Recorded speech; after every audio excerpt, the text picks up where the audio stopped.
আর মনে রাখবেন প্রিয় ভাইরা, দুনিয়ার জীবনে আমরা যাদেরকে নিয়ে বসবাস করি প্রকৃত অর্থে তারা আমাদের আপন নয়। আমাদের প্রকৃত আপন সত্তা হচ্ছেন আল্লাহ রাব্বুল আলামিন। আল্লাহর চেয়ে আপন আপনার কেউ নেই পৃথিবীতে। তো সেই আল্লাহকে আপন করে নেন, আপনি বুদ্ধিমান। আল্লাহকে বাদ দিয়ে অন্য সব কিছুকে আপন করে নেবেন, আপনার মৃত্যুর পরে আপনাকে এরা ভুলে যাবে। আপনার মৃত্যুর পরে এরা আপনাকে খুব বেশি দিন মনে রাখবে বলে মনে হয় না, রাখলেও বছরে বছরে একদিন। কিন্তু আল্লাহ রাব্বুল আলামিন একটা মুহূর্ত আপনাকে ভুলে থাকবেন না। একটা হাদিস মনে পড়লো যে আল্লাহ পাকের কাছে 100টা রহমত আছে, মানে 100 ভাগ রহমত আছে, দয়া আছে, ভালোবাসা আছে। তার মধ্যে 1 ভাগ তিনি সৃষ্টি জগতের মধ্যে দিয়েছেন। ওই যে গাভী তার বাচ্চাকে চেটে পরিষ্কার করে না, কুকুর তার বাচ্চাকে দুধ খাওয়ায় না, ওই 1 ভাগ রহমতের জন্য, 1 ভাগ দয়ার কারণে। বাকি 99 ভাগ রহমত আল্লাহ পাক তার নিজের কাছে রেখেছেন, যেটা দিয়ে তিনি কিয়ামতের মাঠে বান্দার প্রতি রহম করবেন। আমরা আল্লাহর রহমত পাবো ইনশাআল্লাহ। প্রয়োজন হচ্ছে তওবা করে ফিরে আসা। পাপ হবেই ভাই, জীবনে চলতে গেলে পাপ হবেই, উঠতে বসতে চলতে ফিরতে পাপ হতেই থাকবে, কিন্তু তওবা ভালো থাকবে ইনশাআল্লাহ। যত পাপ তত তওবা, যত পাপ তত তওবা। আপনি ঠান্ডা মাথায় এভাবে একটা কাগজ নিয়ে বসেন, বাসায় কাগজ নিয়ে বসে আপনি হিসেব করেন যে মনে করেন, অঙ্ক করেন, মনে করেন আপনার হায়াত 60 বছর, কথার কথা চলে গেছে 30 বছর, বাকি আছে কত বছর? 30 বছর। শেষের 5 বছর মাইনাস করেন। এই 5 বছর আপনি চাইলেও মনের মতো আমল করতে পারবেন না, ঠিক আছে? শরীরে শক্তি থাকবে না, আপনার রোগ ব্যাধি থাকবে, ডায়াবেটিস, ক্যান্সার, হার্ট স্ট্রোক ইত্যাদি। নাউজুবিল্লাহ, আল্লাহ পাক হেফাজত করুন। থাকতে পারে, সম্ভাবনা কি বেশি না? 25 আছে আপনার কাছে, 25কে আপনি মাস দিয়ে গুণ করেন, দিন দিয়ে গুণ করেন, দিনের হিসাব পাবেন, পাবেন না? এখানে দাঁড়িয়ে হিসাব করেন আগের জীবনে কোন বছর থেকে আপনার নামাজ ফরজ হয়েছিল, কত বছরের নামাজ আপনি পড়েন নাই, কত বছরের রোজা আপনি রাখেননি, কত যাকাত ফরজ ছিল দেন নাই, ঠিক আছে? পাপের যেগুলো পাপ মনে পড়ছে লিখেন, আমি অমুকের সাথে জেনা করেছি, আমি অমুক দিন অমুক অমুক জায়গায় মদ খেয়েছি, আমি অমুককে হত্যা করেছি, আমি অমুককে পিটিয়েছি, আমি কিশোর ভেঙেছিলাম, আমি ক্যাসিনোতে গিয়েছি, আমি এটা করেছি, এটা করেছি, লিস্ট করেন। প্রত্যেকটা পাপ দেখবেন, এক একটা পাপের জন্য আপনি আল্লাহর কাছে আলাদা আলাদা করে আল্লাহর কাছে দোয়া করবেন, আল্লাহ আমি ওই পাপ করেছিলাম, আল্লাহ আমাকে মাফ করবেন, আমি ওই পাপ থেকে তওবা করছি আল্লাহ, আর জীবনে কখনো এই পাপ করবো না ইনশাআল্লাহ। এরকম করে তওবা করেন, তওবাটাকে ফিল করতে পারবেন। খালি মুখে যদি বলেন আস্তাগফিরুল্লাহ ওয়া আতুবু ইলাইহি, ফিল করতে পারবেন না। আপনি লিখেন, বুঝবেন যে আপনি কি কি করেছেন জীবনে। করা যাবে না এটা, যেগুলো মনে করছে করা যাবে কিন্তু। এরপরে ওযু করবেন, করে সুন্দর করে 2 রাকাত সালাত পড়বেন, পরে চোখের পানি ছেড়ে আল্লাহর কাছে কান্নাকাটি করবেন যে আল্লাহ এই কাজ আমি করেছিলাম, আমি প্রত্যেকটা কাজ আমি আল্লাহ স্বীকার করছি যে আমি এগুলো ভুল করেছি। আল্লাহ আল্লাহ তুমি আমাকে যত নিয়ামত দিয়েছো সব নিয়ামত স্বীকার করছি আল্লাহ। আমি যত পাপ করেছি, তোমার অবাধ্য হয়েছে, সব স্বীকার করছি আল্লাহ, তুমি আমার পাপগুলোকে মাফ করে দাও। 1 মুহূর্তের মধ্যে আল্লাহ মাফ করে দেবে ইনশাআল্লাহ। শুধু তাই না, আল্লাহ পাক বলেছেন যে আল্লাহ পাক এই সমস্ত গুনাহগুলোকে নেকি দিয়ে পরিবর্তন করে দিবেন ইনশাআল্লাহ। ইল্লা মান তাবা ওয়া আমানা ওয়া আমিলা আমালান সালিহান। আচ্ছা না, একটা সূরা ফুরকানে ইল্লা মান তাবা ওয়া আমানা ওয়া আমিলা আমালান সালিহান, তারা নয় যারা তওবা করেছে এবং ঈমান এনেছে এবং বেশি বেশি সৎ আমল করেছে।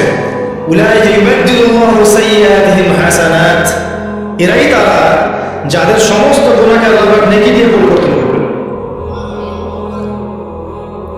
শয়তান ধোঁকা দেবে আপনাকে, শয়তান বোঝাবে এত তাড়াতাড়ি কেন, এখনো সময় পড়ে আছে, পরে তওবা করো, এত দ্রুত দিনের মধ্যে আসতে হবে কেন, অনেক সময় পড়ে আছে, আগে পড়াশোনা শেষ করো, এসএসসি শেষ হোক, ইন্টার শেষ হোক, অনার্স শেষ হোক, মাস্টার শেষ হোক, একটা চাকরি আগে পাও, বিয়ে শাদী হোক, পরিবার হোক, শেষ বয়সে গিয়ে একটা হজ করে আলহাজ টাইটেল নিয়ে নেবে, ব্যাস হয়ে গেল।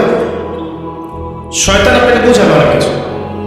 মনে রাখবেন, ইন্না শাইতানা কানা লিল ইনসানি আদুওয়ান মুবিনা, নিশ্চয় শয়তান মানুষের প্রকাশ্য স্পষ্ট শত্রু। এর ধোকায় পা দিবে না। ইবলিস অনেক স্মার্ট, কারণ তার অনেক বয়স হয়ে গেছে, সে অনেক প্রবীণ এবং প্রজ্ঞা অর্জন করেছে আর কি। সে কিন্তু অনেক স্মার্ট, সে জানে কিভাবে মানুষকে পরাস্কলিত করতে হয়। সে মানুষকে নেক্সট শুরুতেও ধোকা দিতে পারে। নেক্সট শুরুতে মনে হচ্ছে ভালো কাজ করছে আমি, দেখবেন এই ভালো কাজের মধ্যেও দেখবেন ধোকা দিয়ে ফেলেছে, এত স্মার্ট।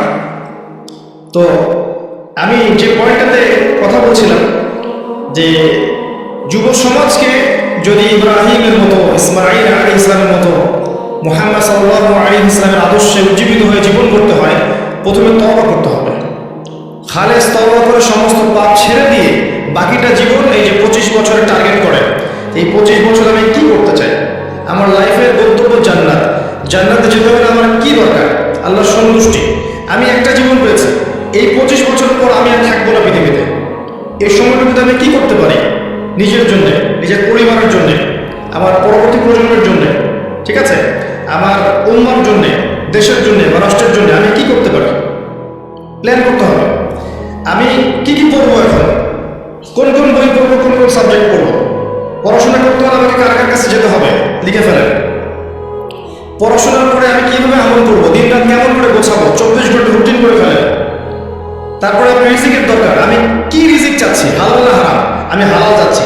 হালাল যদি চাই, আমি হালাল জব খুঁজবো, হালাল ব্যবসা করবো, হালাল কৃষিভিত্তিক কাজ করবো, হালাল কিছু করবো, হারামে যাবো না। প্রত্যেকটা কাজ ক্যালকুলেশন করে করবো। বিয়ে করবো, এরপর আমি কাকে বিয়ে করবো, এই জিন্স এবং টি শার্ট পরা মেয়েকে, নাকি একটা পর্দাশীল মুত্তাকি মেয়েকে? যে মুত্তাকি মেয়েকে ঠিক চিহ্ন দিলেন, এবার আসলে মুত্তাকি মেয়ে খুঁজতে হবে। মুত্তাকি মেয়ে ফেসবুকে পাওয়া যাবে না, ওই মেসেঞ্জারে পাওয়া যাবে না, হোয়াটসঅ্যাপে, ইমো, ভাইবারে পাওয়া যাবে না। ওইখানে যোগাযোগ করতে হবে, উপরে যোগাযোগ করে বলতে হবে, রব্বানা, বলেন, হাব লানা মিন আজওয়াজিনা ওয়া যুররিয়াতিনা কুররাতা আয়ুন ওয়াজআলনা লিল মুত্তাকিনা ইমামা। সূরা ফুরকান শেষের দিকে আছে। এই দোয়া করতে থাকেন আল্লাহর কাছে, আল্লাহ পাক মিলাই দেবেন ইনশাআল্লাহ। ভুলেও এই জিন্স এবং গেঞ্জি সংস্কৃতির মেয়েকে ধরে তোলেন না, এই আপনার পরিবারটা জাহান্নামের টুকরা হয়ে যাবে। এই কাজগুলো করতে যায় না। আর এটাও মনে রাখেন যে সব বোরখা মানেই মুত্তাকি পরেজগার মেয়ে নয়, সব বোরখার পিছনেই দিনদার মেয়ে থাকে না, এটাও মাথা রাখেন। ওইখানে কানেকশন করেন, ইনশাআল্লাহ আল্লাহ পাক ব্যবস্থা করে দিবেন ইনশাআল্লাহ। রিজিক কে দেয় ভাই? আসমান জমিন সৃষ্টির 50,000 বছর আগে, কত হাজার? 50,000 বছর আগে আল্লাহ পাক তাকদীর লিখে ফেলেছে, লেখা হয়ে গেছে। আপনার কার সাথে বিয়ে হবে, আপনার কয়টা বাচ্চা হবে, আপনি কত বছর থাকবেন পৃথিবীতে, কিভাবে মারা যাবেন, কোন দিন মারা যাবেন, এবং মৌতের পর আপনার কি হবে, এই পৃথিবীতে আপনি কত কোটি চালের দানা খাবেন, কত কোটি ডালের দানা খাবেন, কতগুলো মাছ খাবেন, কতগুলো মাংস খাবেন, সব লেখা আছে, সব লেখা আছে। আল্লাহ পাকের এই পুরো সিস্টেমের মধ্যে আমরা এর বাইরে যাওয়ার কোনো ক্ষমতা নেই। মানুষ তো আল্লাহকে চিনে না, মানুষ আল্লাহকে চিনে না বলেই আল্লাহ অবাধ্য হয়। ওমর রাদিয়াল্লাহু আনহু আমিরুল মুমিনিন, ইসলামের দ্বিতীয় খলিফা, রাতের বেলা তাহাজ্জুদ করতেন, আবার রাতের একটা অংশ অল্প একটু বিশ্রাম নিতেন, নিয়েই আবার বের হয়ে পড়তেন জনগণের খোঁজখবর নেওয়ার জন্য। দেখছেন যে এক মা চুলার উপরে হাঁড়ি বসিয়ে রেখেছে, হাঁড়িতে কিছু নাই, বাচ্চাটা কাঁদছে। গল্পটা জানেন না? এটা প্রসিদ্ধ গল্প, কিন্তু প্রসিদ্ধ কাহিনী, বিভিন্ন কিতাবে এসেছে। তো তিনি গিয়ে জিজ্ঞাসা করলেন, কি সমস্যা, বাচ্চা কাঁদছে কেন, খাবার কোথায়? তো এই মহিলা বলছে, ওয়াল্লাহি হাযা বাইনি ওয়া বাইনা ওমর, আল্লাহ কসম করে বলছি, এই অবস্থাটা আমার ওমরের আর আল্লাহর মাঝখানের ব্যাপার। মানে এই অভিযোগ করছে আল্লাহর কাছে ওমর সম্পর্কে রাদিয়াল্লাহু আনহু। সে তো চিনতে পারেনি যে এই ব্যক্তি ওমর রাদিয়াল্লাহু আনহু। কথা বুঝতে পারছেন? আচ্ছা, এবার ওমর রাদিয়াল্লাহু আনহু একটু ভয় পেয়ে গেলেন, মানে বিচলিত হয়ে পড়লেন যে আমার ব্যাপারে আল্লাহর কাছে দাবি রাখলে তো সমস্যা না। তিনি এমন মানুষ ছিলেন যিনি বলেছিলেন যে ইরাকের ফোরাত নদীর কিনারায় যদি কোনো ছাগলের বাচ্চা না খেয়ে মারা যায়, আমি ভয় পাই যে আল্লাহ পাক সেজন্য আমাকে জবাবদিহি করতে পারেন।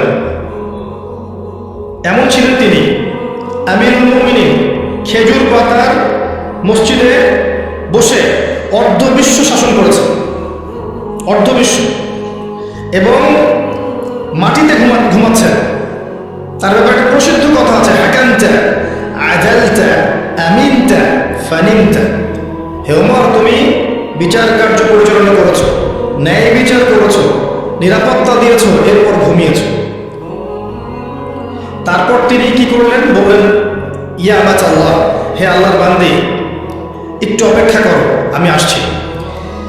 তিনি চলে গেলেন মদিনায়, গিয়ে ওই যে রিলিফ দেয় না, রিলিফ ত্রাণ রাষ্ট্রীয় কোষাগার থেকে, সেখান থেকে একটা বড় বস্তা খাদ্য, জব বা গম এই টাইপের নিজের কাঁধে উঠালেন।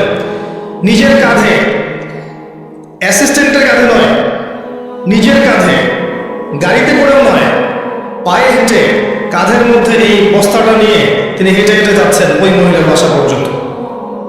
তার পাশে একজন সাহাবী ছিলেন, তার নাম ছিল আসলাম রাদিয়াল্লাহু আনহু। ইনি বলছেন যে, ইয়া আমিরুল মুমিনিন আনা আহমিলু, হে আমিরুল মুমিনিন, আমাকে দেন, আমি বহন করছি। তখন ওমর রাদিয়াল্লাহু আনহু বলছেন, হাল আনতা তাহমিলু উসরি ইয়াওমাল কিয়ামা, তুমি কি কিয়ামতের দিন আমার পাপ বহন করবে? তুমি কি কিয়ামতের দিন আমার পাপ বহন করবে, আমার বোঝা বহন করবে? আজকে এটা চাচ্ছ তুমি আমার কাছে? নিজের কাঁধে করে নিয়ে গিয়ে ওই মহিলাকে দিলেন, নিজের হাতে রান্না করে বাচ্চাগুলোকে খাওয়ালেন, এরপরে গিয়ে আল্লাহর কাছে কেঁদে কেটে দোয়া করলেন, আল্লাহ, তুমি আমাকে যে দায়িত্ব দিয়েছ, আমি হয়তো দায়িত্ব পালন করতে পারছি না, তুমি আমাকে ক্ষমা করে দাও। আমি কিভাবে আপনাকে বোঝাবো যে এগুলো হচ্ছে ইসলাম? ইসলামের এই সৌন্দর্যগুলো দেখে হাজার হাজার অমুসলিম ইসলাম কবুল করেছে। ইসলাম তরবারির জোরে ছড়ানো হয়নি, মানুষকে জোর করে, বোমাবাজি করে, সন্ত্রাসবাদ ছড়িয়ে এভাবে ইসলামের প্রচার হয়নি, কখনো হবেও না ইনশাআল্লাহ। ইসলাম এভাবে সৌন্দর্য দিয়ে প্রতিষ্ঠিত হয়েছে, ন্যায় বিচার দিয়ে, আদালত আমানত দিয়ে, মুসলিমদের তাকওয়া পরহেজগারদের চরিত্র দিয়ে। আর এই যুব সমাজের চারিত্রিক এই অধঃপতনের দিকে তাকান, এরা কি আসলে সে উম্মার সদস্য? আদৌ কি আমরা ওমর রাদিয়াল্লাহু আনহুর উত্তরসূরি, আবু বকর উসমান আলীর উত্তরসূরি, খালিদ বিন ওয়ালিদ, তারিক বিন জিয়াদ, যায়েদ ইবনে হারেসা, জাফর ইবনে আবি তালেব, আব্দুল্লাহ বিন রওয়াহা, তাদের অনুসারী, বদর এবং উহুদের সাহাবীদের মতো আমরা?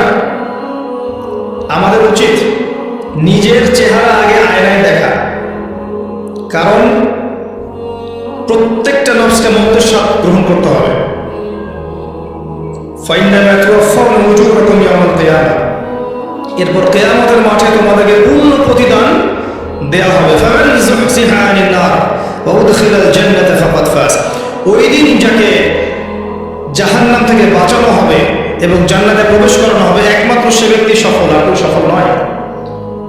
তাই আমি যুব সমাজকে আমার হৃদয়ের অন্তঃস্থল থেকে অনুরোধ করব, এই যে সময় নষ্ট করা, অহেতুক পড়াশোনায় ফাঁকি দেওয়া, আপনার ইসলামের বেসিক জিনিসগুলো না শেখা, কোরআন হাদিস না পড়া, রোজা না রাখা, নামাজ না পড়া, কোরআন তেলাওয়াত না করা, আল্লাহর জিকির আজকার না করা, সারাটা দিন এই যে ফেসবুকিং, ইউটিউবিং, আপনার পাবজি, আপনার টিকটক, এই যে আপনার কি আছে, এই যে পর্নোগ্রাফি, আপনার অশ্লীল সাইটগুলোকে ভিজিট করা, মেয়েদের সাথে চ্যাটিং করা, গার্লফ্রেন্ডের সাথে ডেটিংয়ে যাওয়া, জিনা করা, মাদকদ্রব্য সেবন করা, এই যে পশ্চিমাদের নোংরা সংস্কৃতিতে অভ্যস্ত হয়ে গেছেন।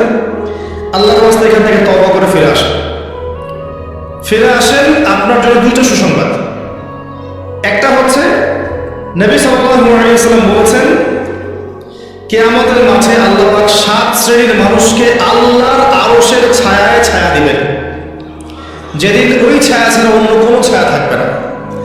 তার মধ্যে এক শ্রেণী হচ্ছে যে যুবক সমাজ বা যুবক শ্রেণী, যুবতীও পড়বে মধ্যে, যারা তাদের যৌবনকালটাকে আল্লাহর রাস্তায় বিলিয়ে দিয়েছে।